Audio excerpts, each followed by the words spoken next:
Google really needs to figure out how its foldable can be different. The Pixel Fold is almost certainly going to run on the Tensor G2 chipset.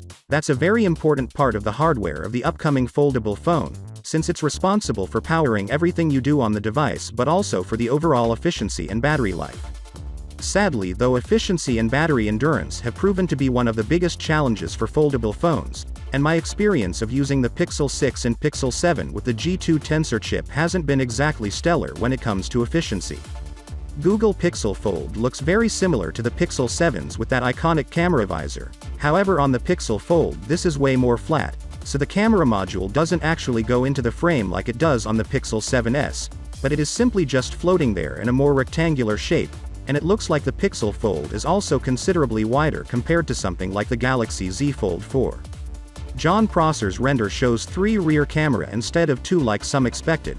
The Pixel Fold is said to feature 2 9.5 megapixel front-facing cameras which should be able to record 4K videos. We still don't know if the Pixel Fold will be using the same 50 megapixel Samsung sensor from the Pixel 7, or a smaller Sony sensor which is rumored to arrive with a Pixel 7a, and as for the pricing, this is where I think Google should really reconsider their decision. Jon Prosser is pretty convinced that the Pixel Fold will start at $1799, which has got to be the brightest red light when it comes to the Pixel Fold and its overall appeal. The phone that opens up like a book to reveal a tablet-sized screen inside in the flip phone style approach where you open the phone vertically to get to an elongated display. From the sound of Pixel Fold rumors, it appears that Google is taking the first approach.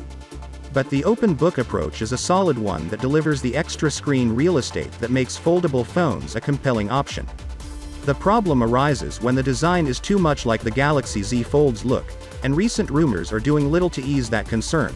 For instance, the internal Pixel Fold display is rumored to be a 7.6-inch panel. Normally the one on the Galaxy Z Fold, the Pixel's external panel is rumored to be more compact than the 6.2-inch outer screen on Samsung's phone.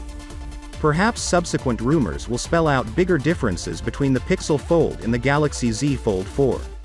So, with that being said, let me know your thought in the comment below, and if you are new here, please subscribe. Peace out.